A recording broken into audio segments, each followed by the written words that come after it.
여호와의 영이 사울에게서 떠났습니다. 그리고 여호와께서 보내신 나쁜 영이 사울을 괴롭혔습니다. 사울의 종들이 사울에게 말했습니다. 하나님이 보내신 나쁜 영이 왕을 괴롭히고 있습니다. 우리에게 명령하십시오. 우리가 수금을 탈 수 있는 사람을 찾아보겠습니다. 여호와께서 보내신 나쁜 영이 왕에게 들어와 괴롭힐 때 그 사람에게 수금을 타게 하면 나쁜 영이 왕에게서 떠나가고 기분이 좋아지실 것입니다. 그러자 사울이 자기 종들에게 말했습니다. 그런 사람을 찾아보아라. 수금을 잘 타는 사람이 있으면 나에게 데리고 오너라.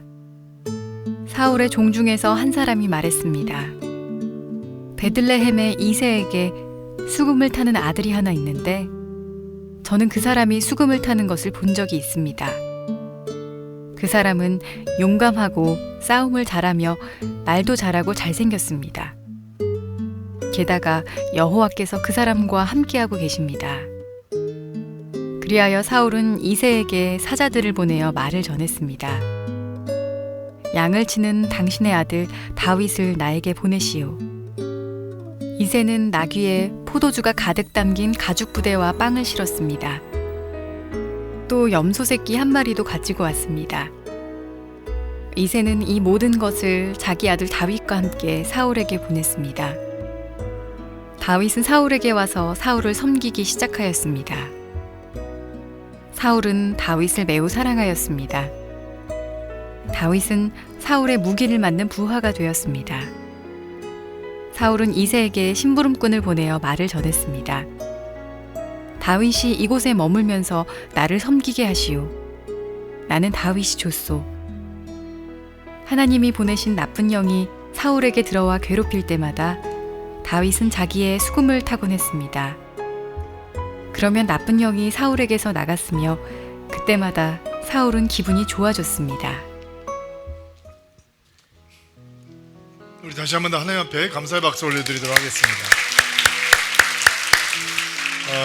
주일 선배에 오신 여러분들 주의 이름을 환영하고 축복하고요. 자, 우리 가슴에 손을 얹고 믿음을 고백하고 오늘 하나님 말씀 듣도록 하겠습니다. 한번 따라해 주시겠어요? 하나님은 나를 사랑하십니다. 나는 그 사랑 안에 있습니다. 하나님은 오늘 나에게 말씀하실 것입니다. 그 말씀에 능력이 있습니다. 그 말씀에 생명이 있습니다. 나의 마음을 하나님께 열겠습니다. 나의 생각을 예수님께 집중하겠습니다. 들은 만큼 변합니다. 들은 만큼 행복해집니다. 하얀 백발, 하얀 수염을 휘날리면서 수십 년 동안 이스라엘을 영적으로 지도했던 사무엘 선지자가 아무도 알아주지 않는 이새의 아들 다윗, 하가톤이라고 하는 말제 막내 아들 앞에 서 있습니다. 우리는 보통 막내, 막둥이다라고 얘기를 하면 애칭으로 쓰이는 단어인데 히브리어로 하가톤이라고 얘기를 하면 아주 중요하지 않은 대상, 하찮은 대상, 필요 없는 대상, 있으나 마나한 존재를 향해서 쓸 때 하가톤이라고 하는 단어를 씁니다. 여러분 상상을 해보시기 바랍니다.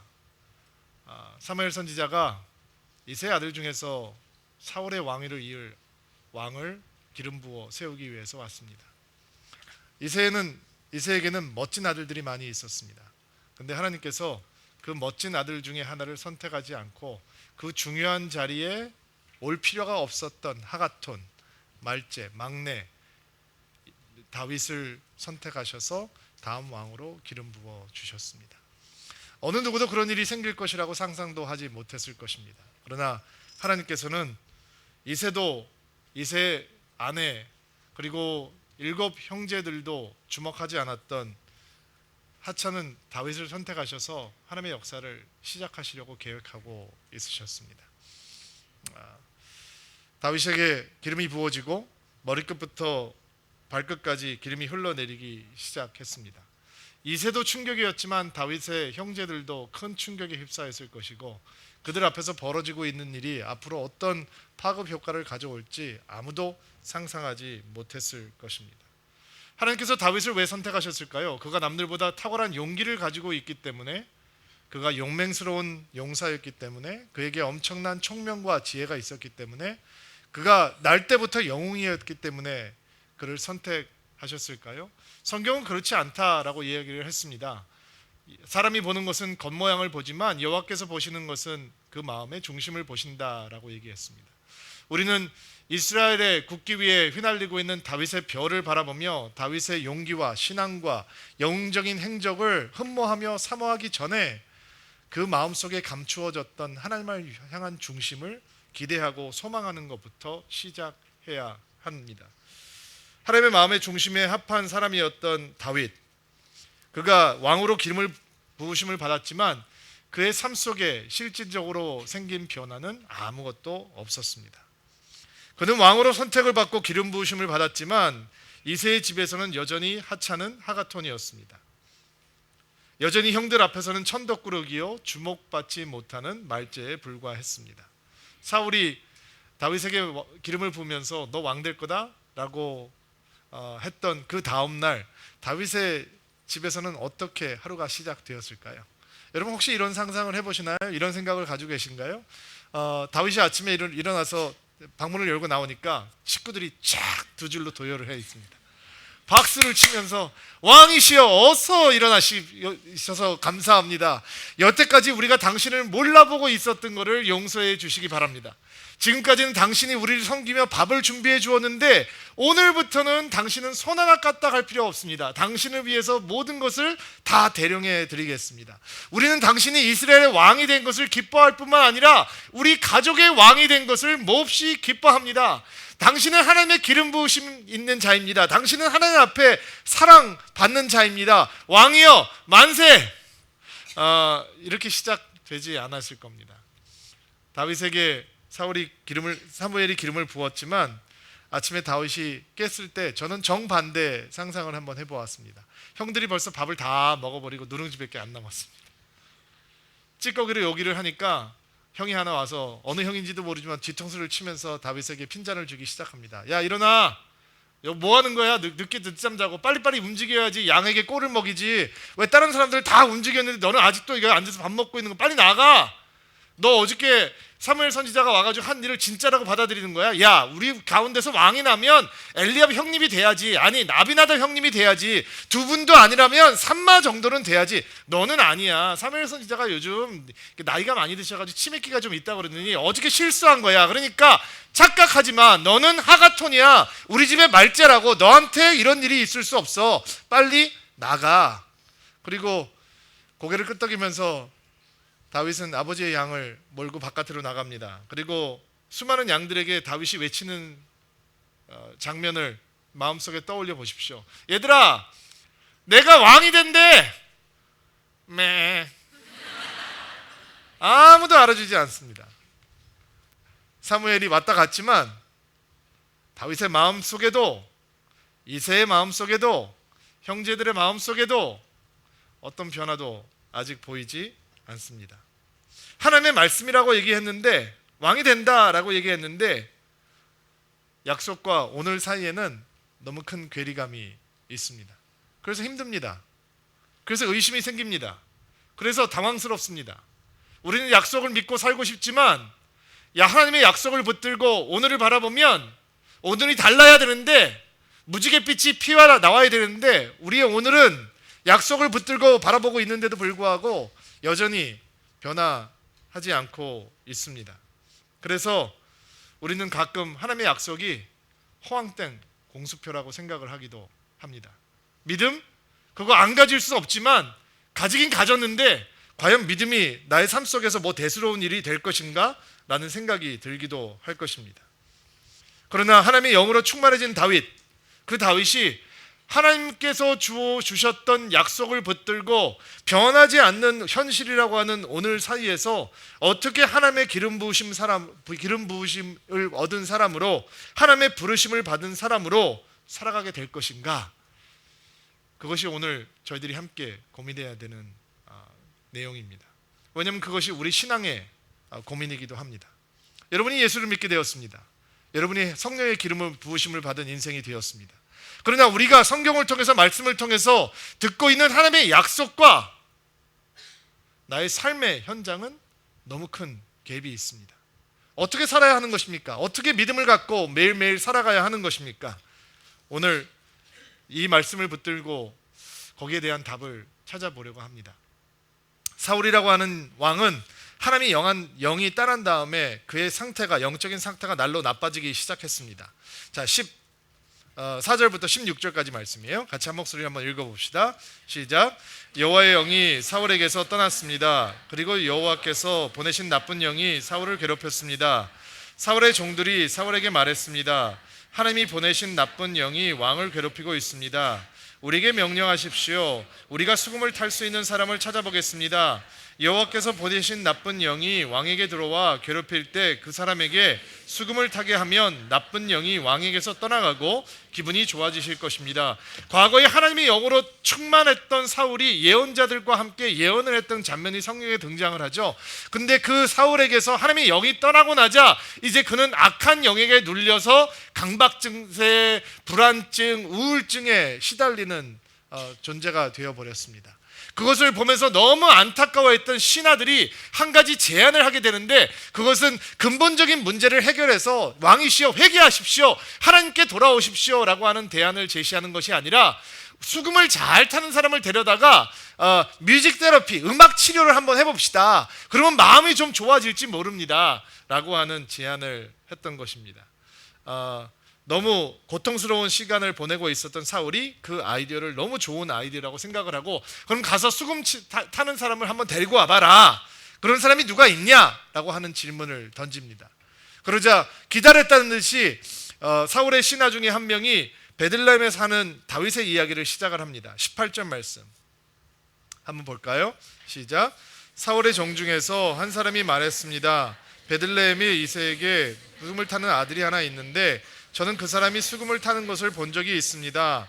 그 사람은 용감하고 싸움을 잘하며 말도 잘하고 생겼습니다. 게다가 여호와께서 그 사람과 함께하고 계십니다. 사울의 신하 중에 한 사람이 베들레헴에 사는 이새의 아들을 소개합니다. 뭐라고 소개하고 있습니까? 나는 그가 수금을 타는 본 적이 있습니다. 기가 막히게 수금을 타고 노래를 잘하는 사람입니다. 그는 용감하고 싸움도 잘합니다. 말도 잘하고 잘생겼습니다. 그리고 게다가 하나님께서 그와 함께 하시기까지 합니다 라고 얘기를 하고 있습니다. 다윗이 이 시편이 우리가 알기에는 그 시편 150편 중에 한 40% 정도를 다윗의 시편이 차지하고 있다라고 여러분들께서 아시잖아요. 근데 쿰란이라고 하는 곳에서 발견된 이 고대 고문서를 보면 다윗이 3,000편이 넘는 시편을 지었대요. 그 중에서 일부가 여기 기록이 되어 있는 거고요. 그리고 지은 노래도 450곡이 넘는다는 거예요. 시편 외경에 보면 괴로운 자들을 위한 노래라고 하는 시편도 4편이 등장을 하는데, 학자들은 아마 그것이 사울 왕을 위로하기 위해서 불렀던 노래가 아닌가라고 추측을 해보기도 해요. 근데 사울의 이 다윗의 불렀던 시편들을 들어보면 그 내용이 뭐죠? 로맨스, 사랑 노래인가요? 아니죠. 하나님을 향한 사랑의 고백이고 신앙의 고백이고 믿음의 고백이고 하나님을 향한 기도이고 부르짖음이고 하나님을 향한 도우심의 외침이잖아요. 그러면 이 사울 왕의 신하였던 사람이 다윗이 수금을 치고 노래를 할 때 무슨 노래를 들었을까요? 도대체 무슨 노래를 들었길래 그 신하는 다윗의 노래를 기억하고 있는 것일까요? 정말 이 이스라엘 땅에는 다윗만큼 수금을 탈 줄 아는 사람이 없었을까요?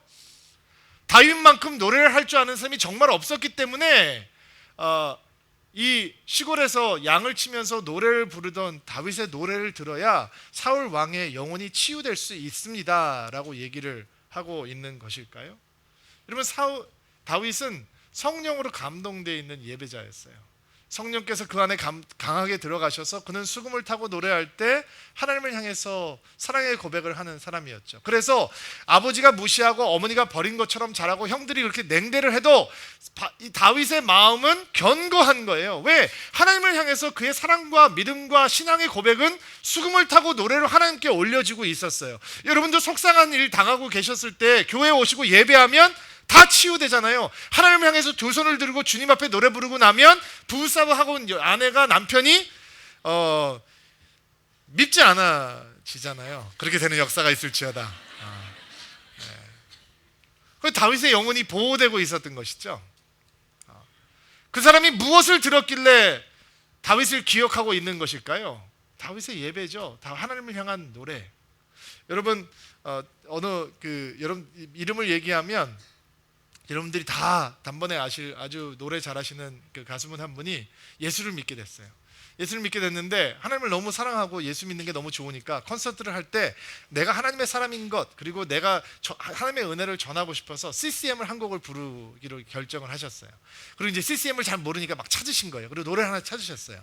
그 노래는 무슨 노래냐면 한웅재 목사님의 소원이라고 하는 노래예요.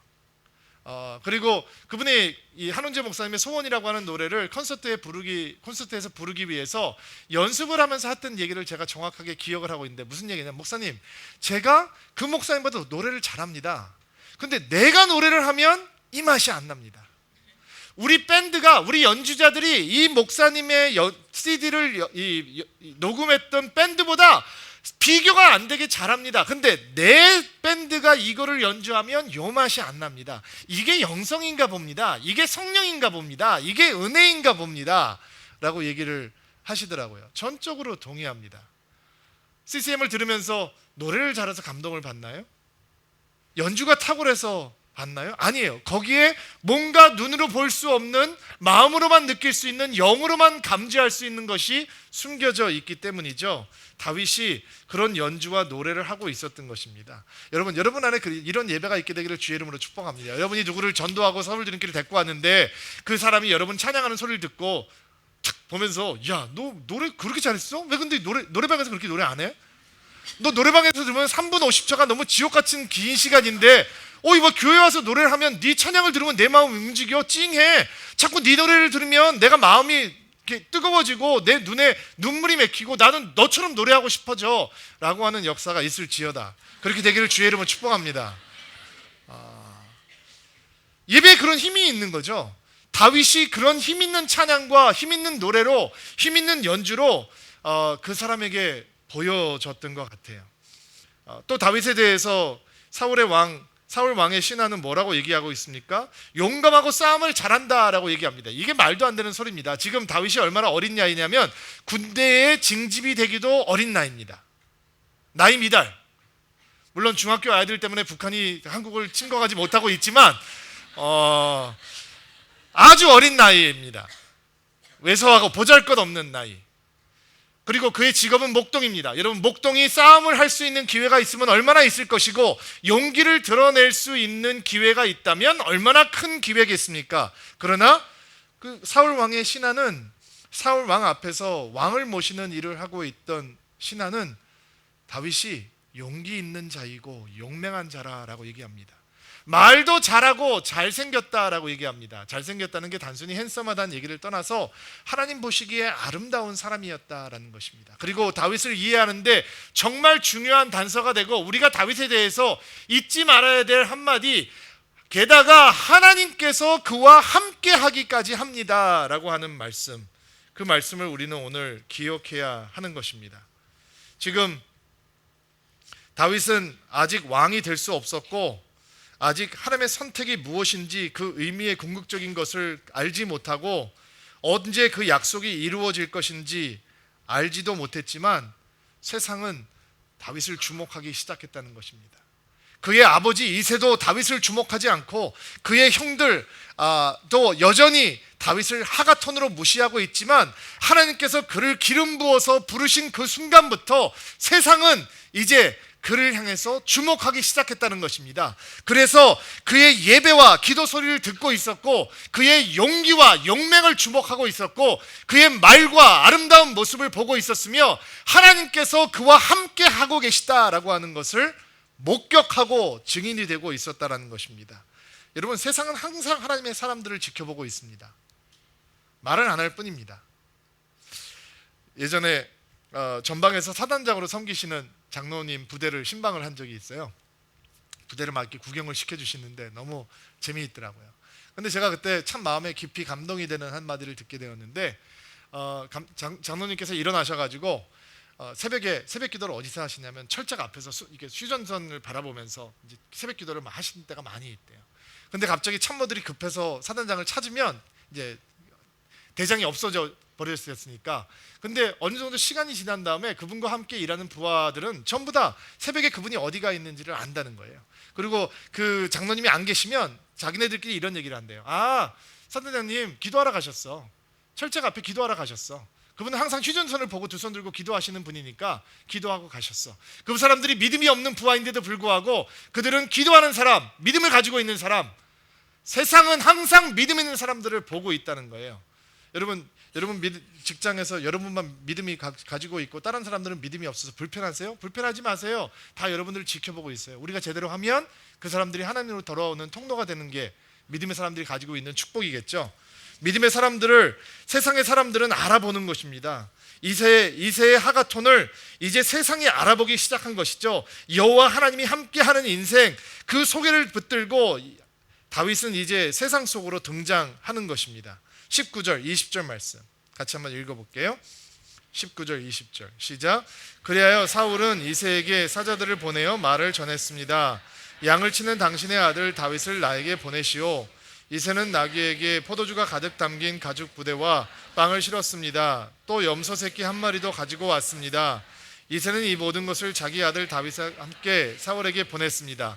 자, 당신의 아들, 양치는 아들을 나에게 보내달라라고 사울의 왕명이 떨어졌습니다. 이새는 마음이 어땠을까요? 불안했을까요? 두려웠을까요? 내 아들이 왕으로 세움을 받았는데 소문이 퍼졌나? 다윗이 죽으면 어떡하지? 하가톤인데 그래도 아들은 아들인데 죽으면 어떡하나? 8명이 7명으로 주는 건데 이런 생각을 했을까요? 아니면 다윗은 무슨 생각을 했을까요? 어린 다윗은 왕이 그를 왕궁으로 오라라고 얘기했을 때 도대체 무슨 마음을 가지고 갔을까요? 하나님의 영으로 충만해졌던 다윗은 무엇을 기대하면서 나아가고 있었을까요? 하나님께서 무엇을 위해서 다윗을 사울의 집으로 부르고 계셨을까요? 21절부터 23절까지 한번 읽어봅시다. 시작. 다윗은 사울에게 와서 사울을 섬기기 시작하였습니다. 다윗은 사울의 무기를 맡은 부하가 되었습니다. 사울은 이새에게 심부름꾼을 보내어 말을 전했습니다. 다윗이 이곳에 머물면서 나를 섬기게 하시오. 나는 다윗이 좋소. 다윗 보내신 다른 영이 사울에게 들어와 괴롭힐 때마다 사울은 그러면 나쁜 영이 사울에게서 나갔으며 그때마다 사울은 기분이 좋아졌습니다. 다윗이 사울의 왕궁으로 와서 무슨 일을 시작을 하는가? 사울의 신하가 되어서 사울에게 악한 영들이 역사할 때마다 수금을 타고 노래를 부르고 악한 영들을 떠나보내는, 쫓아내는 일들을 감당하게 되었습니다. 사울의 무기를 맡은 자가 되었습니다. 그리고 사울 왕은 그런 다윗을 몹시 사랑하게 되었습니다. 왕으로 선택을 받았던 하나님의 마음에 합한 사람 다윗이 해야 했던 첫 번째 미션은 미쳐가는 왕을 위해서 노래를 부르는 하찮은 일을 시작하는 거였습니다. 여러분, 만약에 다윗이 이런 마음을 가진 사람이었다면 어땠을까요? 야, 나보러 노래를 하라고? 야, 내가 딴따라야? 내가 이래봬도 왕이 될 사람이야. 사무엘 선지자가 나한테 기름을 부었어. 근데 나보고 노래를 하라고? 그것도 사람을 많이 모아놓고 노래를 하는 것도 내가 할까 말까인데 지금 밤 미쳐가는 우울증 환자, 강박 증세 환자, 이런 왕을 위해서, 좋은 왕도 아니고 나쁜 왕을 위해서 나보러 노래를 하고? 나 못해. 내가 지금 하기는 하지만 너 나중에 내가 왕 되면 나한테 이거 시킨 너희들 내가 다 기억하고 있을 거야. 이렇게 됐다면 우리는 다윗의 이야기를 성경에서 읽지 못했을 것입니다. 정말 납득되지 않는 하나님의 인도하심입니다. 다윗과 사울은 대립관계에 있습니다. 사울이 승하면 다윗은 승할 수 없습니다. 사울이 쇠해야 다윗은 승할 수 있습니다. 그런데 다윗이 노래를 부르면 사울이 치유를 받습니다. 여러분, 사울을 다윗은 칼을 들어서 죽일 수도 있었겠죠. 그러나 그것은 하나님의 방법이 아닙니다. 나쁜 왕을 죽이는 것은 다윗이 왕이 되는 길이 아닙니다. 다윗이 왕이 되는 길은 미쳐가는 나쁜 왕을 위해서 노래를 부르고 수금을 타고 자기의 일을 온전히 감당하는 거였습니다. 두 왕이 한 왕국에서 거하고 있습니다. 한 왕은 미쳐가고 한 왕은 그 미친 왕을 위해서 하나님을 향한 찬양을 부르기 시작합니다. 여러분, 사울 왕을 섬기는 것을 하나님께서 의도하신 다윗의 왕의 수업이다라고 생각하지 않게 되기를 바랍니다. 만약에 여러분에게 그런 생각이 있다면 여러분은 세상에서 보는 아마 경영자가 그 아들을 후계자로 세우고 경영 수업을 하는 것으로 다윗의 이 믿음의 여정을 오해하실 수 있기 때문입니다. 우리는 사무엘이 다윗에게 기름을 부었을 때 사람들은 이해할 수 없는 굉장히 큰 변화가 그에게 있었다라고 하는 것을 지난주 설교를 통해서 들었습니다. 그 변화는 하나님의 영이 그에게 강하게 들어갔다라고 하는 것입니다. 자, 하나님께서 그에게 기름을 부으셨습니다. 그는 이제 왕입니다. 왕 위로 올라가는 것은, 왕위를 갖는 것은 시간이 좀 걸릴 것입니다. 그러나 그는 하나님의 왕으로 선택을 받았습니다. 하나님께서 그것을 위해서 기름을 부으시고 성령을 부어주셨습니다. 이제 그가 하는 모든 일은 왕의 일이 되는 것입니다. 이해가 되시나요? 그는 아버지의 양을 치는 목동입니다. 근데 그것은 이제 하찮은 일이 아닌 것입니다. 왜? 왕이 하는 일은 하찮지 않습니다. 일이 존귀한 것이 아니고 왕의 신분을 가지고 있는 자가 존귀한 것입니다. 그러므로 왕의 신분을 가지고 있는 다윗이 양치기를 하면 그 양치기 일은 존귀한 것이 되는 것입니다. 그가 미쳐가는 왕을 향해서 노래를 부르고 있습니다.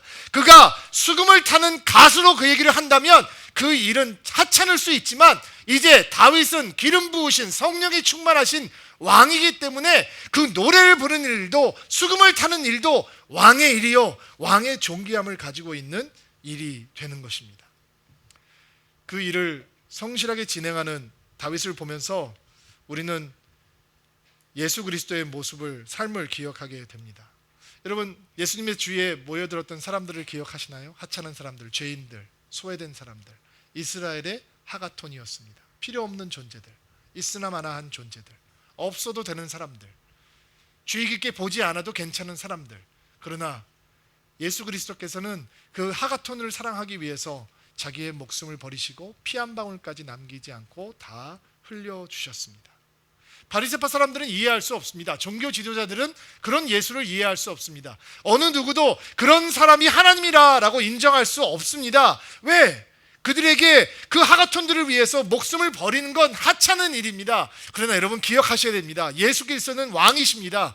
왕에게 하찮은 일은 없는 것입니다. 왕께서 하시면 그것은 왕의 일이 되는 것입니다. 그래서 예수님께서 들려주신 비유 가운데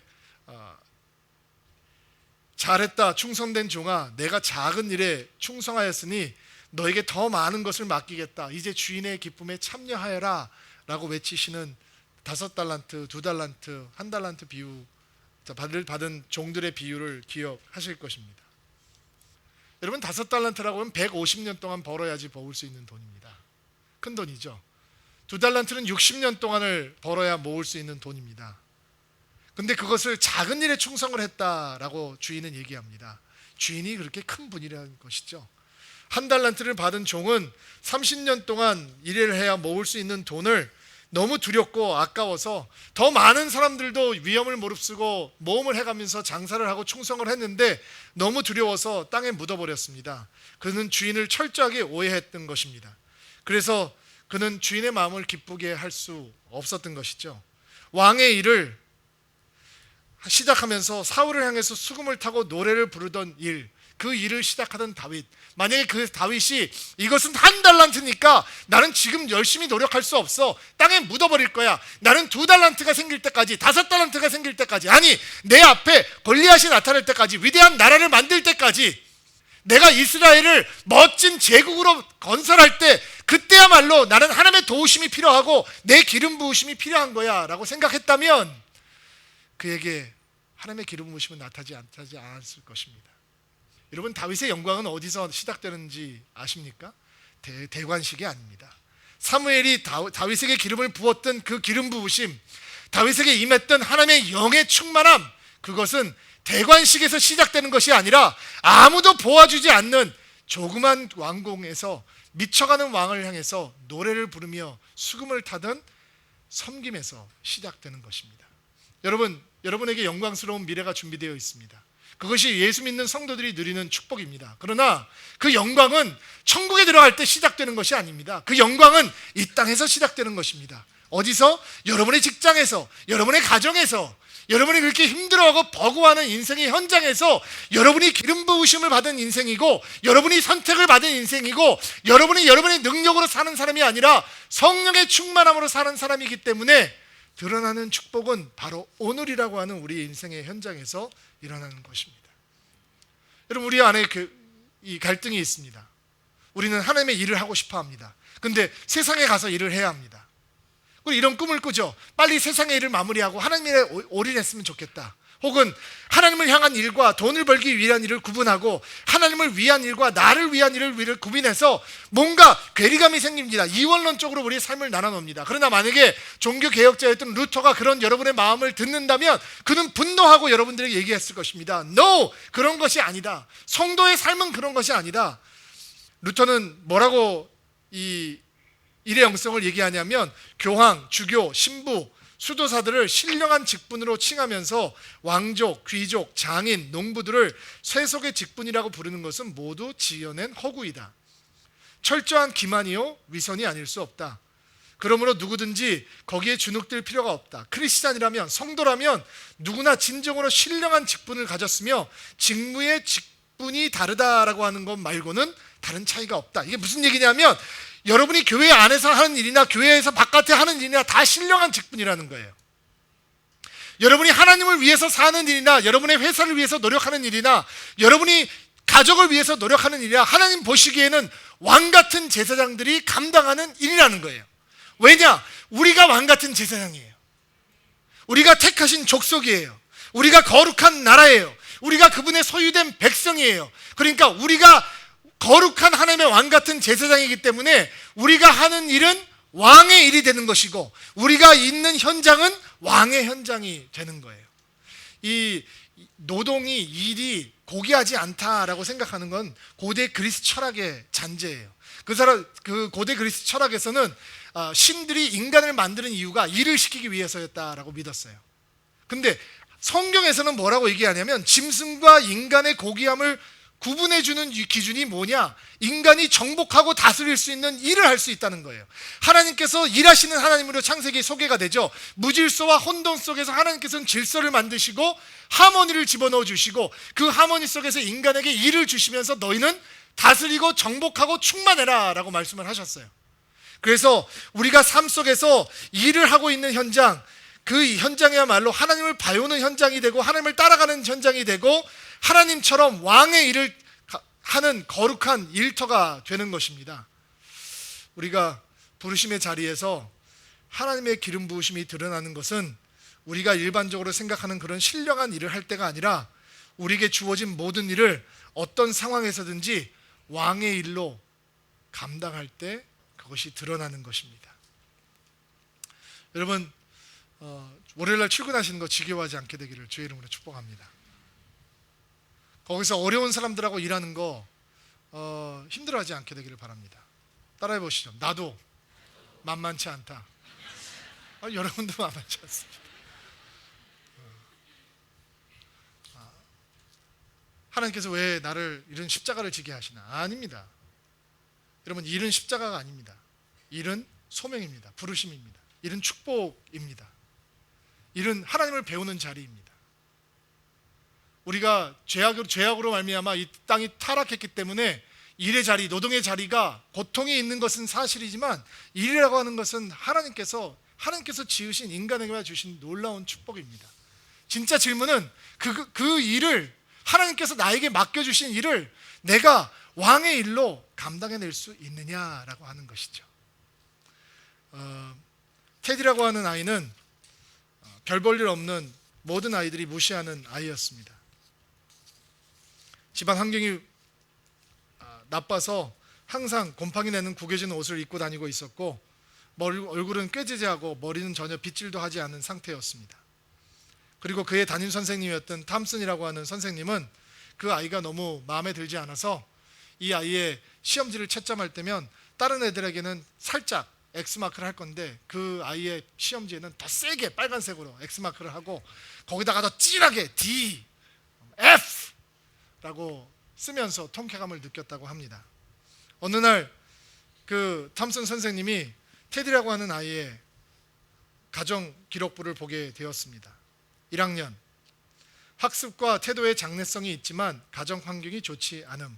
2학년 때, 공부를 잘할 수 있는데 모친이 병환으로 누워 있음. 집에서 도움을 거의 받지 못함. 3학년, 착한 소년이지만 너무 우울함. 학습이 더딘 아동임. 모친 사망. 4학년, 이해가 더디지만 행동 예의절은 바름. 그의 아버지는 전혀 관심이 없음. 5학년 때 테디를 지도했던 탐슨 선생님은 예수를 믿는 분이셨습니다.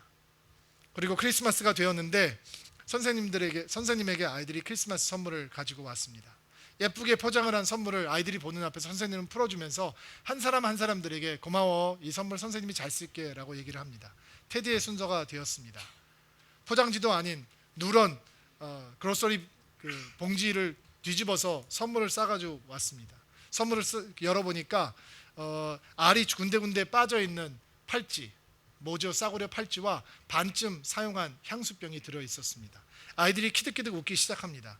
벌써 테디는 그 클래스에서 무시받는 하가톤이었습니다. 그러나 이 탐슨 선생님은 예수 믿는 사람이니까 이 아이를 좌절을 시키지 않기 위해서, 물론 그 채점을 할 때는 통쾌감을 맛보면서 D라고 하는 글자를 세게 썼지만 그 안에 뭔가 다른 변화가 생기기 시작했습니다. 그리고 팔찌를 오른손에 찼습니다. 향수를 뿌렸습니다. 그리고 아이들한테 얘기하기 시작합니다. 냄새 너무 좋지? 팔찌 너무 이쁘지? 어른이 그렇게 얘기하면 아이들은 고개를 끄덕여 줍니다. 학교가 끝나고 테디가 선생님에 와서 수줍게 이렇게 얘기를 합니다. 선생님, 제 선물을 좋아해 주셔서 감사해요. 엄마가 쓰셨던, 마지막 쓰고 걸고 계셨던 팔찌를 선생님이 써주시니까 너무 예뻐요. 선생님에게서 엄마 냄새가 나서 너무 좋아요. 그리고 그날 탐슨 선생님은 하나님 앞에 무릎을 꿇고 회개했다고 합니다. 그는 교사의 일이 공부 잘하는 애들 예뻐해 주는 일이라고 평생 생각하면서 살았다는 것입니다. 근데 하나님께서 왕의 일을 보여주신 겁니다. 그리고 그 테디를 위해서 축복하고 도와주기 시작했습니다. 이해가 더딘 학생들에게 관심을 기울여주고 도와주기 시작했습니다. 그리고 테디는 곧 초등학교를 졸업했습니다. 그리고 어느 날 이런 내용의 편지를 탐슨 선생님은 받게 되었습니다. 존경하는 탐슨 선생님, 제가 우리 고등학교 반에서 2등으로 졸업하게 되었음을 선생님께 제일 먼저 알려드리고 싶었습니다. 사랑을 보내며 테디 올림. 4년 후에 또 다른 편지가 날아왔습니다. 존경하는 탐슨 선생님, 저는 제가 학과에서 수석으로 졸업하게 되었음을 알려드립니다. 이 사실을 선생님에게 제일 먼저 알려드립니다. 대학 공부는 쉽지 않았지만 즐겁게 마쳤습니다. 테디 올림. 그로부터 4년 후 또 다른 편지가 도착했습니다. 존경하는 탐슨 선생님, 오늘로써 저는 테오도라 스텔라드라고 하는 의사가 되었습니다. 기쁘시죠? 저는 이 사실을 선생님께 제일 먼저 알려드리고 싶었습니다. 다음 달 27일 제 결혼식이 있습니다. 제 어머니가 살아계셨더라면 앉으실 그 자리에 선생님께서 오셔서 대신 앉아주셨으면 합니다. 선생님은 지금 제게 남은 유일한 가족입니다. 아버지는 작년에 돌아가셨습니다. 사랑을 보내며 테디 올림. 탐슨 선생님은 그 결혼식에 참석했고 테디 어머님이 앉으셔야 되는 자리에 앉으셨습니다. 그녀는 거기에 앉을 자격이 있습니다. 여러분, 얼마나 많은 수많은 교사들이 학년을 지나가면 아이들을 잊어버립니까? 얼마나 수많은 사람들이 자기의 일을 먹고 사는 일로 고민하고 생각을 합니까? 그래서 일과 믿음은, 직장과 교회는, 나와 세상은 항상 분리되어 있습니까? 그래서 교회를 다니면서도 항상 교회 안에 머물러야 된다고 생각하기가 쉽죠. 그러나 오늘 다윗에게 배우는 영성은 그렇지 않다는 것입니다. 미친 왕을 향해서 노래를 부르며 수금을 타는 그 모습이야말로 진정한 기름 부으심이 없고 어노인팅이 없고 부르신 밥을 받은 자가 아니면 감당할 수 없는 일이라는 것입니다. 하나님께서 여러분을 세상 속으로 보내주십니다. 그 자리는 저주의 자리가 아닙니다. 그 자신은 부르심의 자리입니다. 하나님께서 여러분을 그 일을 위해서 부르셨습니다. 그 일을 위해서 기름을 부어 주셨습니다. 이제 왕처럼 사실 수 있게 되기를 바랍니다. 그 일이 왕이 하는 일인 것입니다. 그 일을 하면서 왕의 영광도, 왕의 존귀함도 가지실 수 있는 여러분들이 되기를 주의 이름으로 축복합니다. 내일 출근하실 때 혹은 내일 여러분들이 서 있는 가정에서 여러분 주변에 있는 사람들이 뭐가 달라졌어? 당신 뭐지? 오늘 뭔가 필이 달라. 이야기가 터져나올 수 있는 은혜가 있게 되기를 바랍니다. 여러분은 아시게 될 것입니다. 여러분 그 일을 왕의 일로 시작하고 계시는 것입니다. 자, 우리 오랫동안 앉아 계셨는데 한번 일어나시겠어요?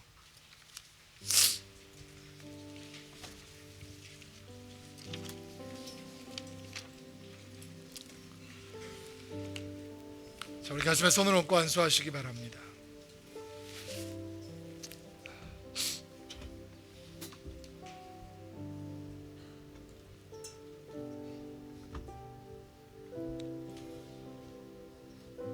하나님, 내가 내일 출근하고 서 있어야 하는 자리에 그 자리를 위해서 하나님께서 나를 기름 부으신 것을 다시 한번 감사드립니다. 왕의 능력으로 우리의 삶을 살게 도와주십시오. 왕의 영광으로 우리의 삶을 감당해 나갈 수 있도록 도와주옵소서. 다윗이 미쳐가는 왕을 향해서 신실함으로 노래를 부르듯이 까다로운 사람들과 함께 일을 하며 섬기기 쉽지 않은 사람들을 섬기며 예수 그리스도를 배울 수 있는 저희들 되게 도와주옵소서. 축복합니다. 예수님의 이름으로